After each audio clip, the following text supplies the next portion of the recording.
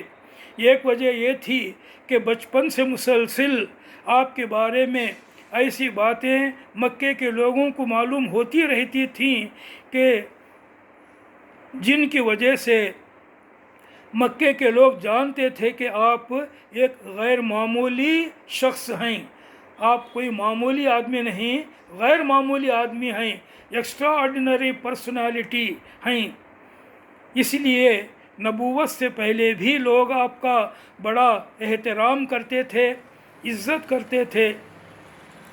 دوسری وجہ یہ تھی آپ کے رعب کی کہ آپ کی زبان سے کبھی کوئی غلط بات لوگوں نے نہیں سنی تھی، آپ کبھی غلط نہیں بولتے تھے، جھوٹ نہیں بولتے تھے، تو اس بات کا بھی آپ پر بڑا رعب تھا، اور لوگ یہ سمجھتے تھے کہ جو بات آپ کہتے ہیں وہ پوری ہو کر رہتی ہے۔ یہ بات بھی تھی، جو بھی آپ کہتے ہیں وہ بات پوری ہو کر رہتی ہے۔ وہ ڈرتے تھے مکے کے لوگ اور سردار بھی کہ کہیں آپ ان کے بارے میں کوئی ایسی بات نہ کہہ دیں، یعنی ہمارے بارے میں، سرداروں کے اور مکے کے مشرکین کے بارے میں کہیں آپ صلی اللہ علیہ وسلم کوئی ایسی بات نہ کہہ دیں کہ وہ مصیبت میں پڑ جائیں۔ تو ایک لمٹ کے حد تک رہتے تھے ستانے میں، لمٹ پار کرنے سے ڈرتے تھے ستانے کے معاملے میں، کہیں ایسا نہ ہو جائے کہ آپ صلی اللہ علیہ وسلم ہمیں کوئی بد دعا دیں اور ہمارے اوپر کوئی مصیبت آ جائے۔ اس بات کا ان کو ڈر بھی تھا، یہ بھی آپ کے رعب کی ایک وجہ تھی۔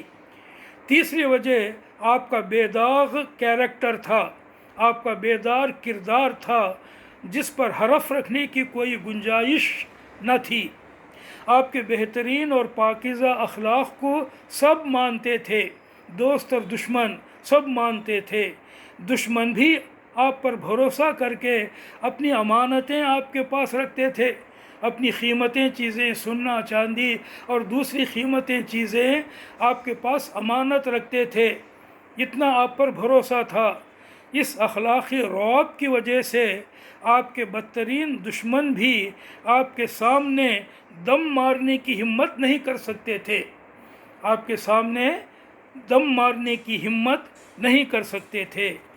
لیکن اس کے ساتھ مکے کے لوگوں کو یہ بھی کسی طرح گوارا نہ تھا کہ اسلام کی تبلیغ ہوتی رہے، ان کے باپ دادا کا دین گھٹتا رہے، ان کی زندگی کا طریقہ بدل کر اسلامی زندگی کا طریقہ بڑھتا رہے اور لوگ اسلام قبول کرتے رہیں، یہ بھی انہیں پسند نہیں تھا۔ اس بات کی بھی انہیں بڑے بے چینی تھی، اس لیے وہ اسلام کی دعوت کو کسی طرح چلنے نہیں دینا چاہتے تھے اور اسے روک دینا چاہتے تھے۔ آج یہیں پر میں اپنی بات ختم کر کے اگلی باتیں آئندہ کے لیے اٹھا رکھ کے اللہ سے دعا کرتا ہوں کہ وہ ہمیں سیرت النبی صلی اللہ علیہ وسلم پڑھنے، جاننے اور سننے کی توفیق دے، اور اس سے سبق لے کر ہمیں بھی اللہ کے دین کی دعوت دوسروں تک پہنچانے کی توفیق اور ہمت دے۔ آمین یا رب العالمین۔ وآخر دعوانا ان الحمد للہ رب العالمین۔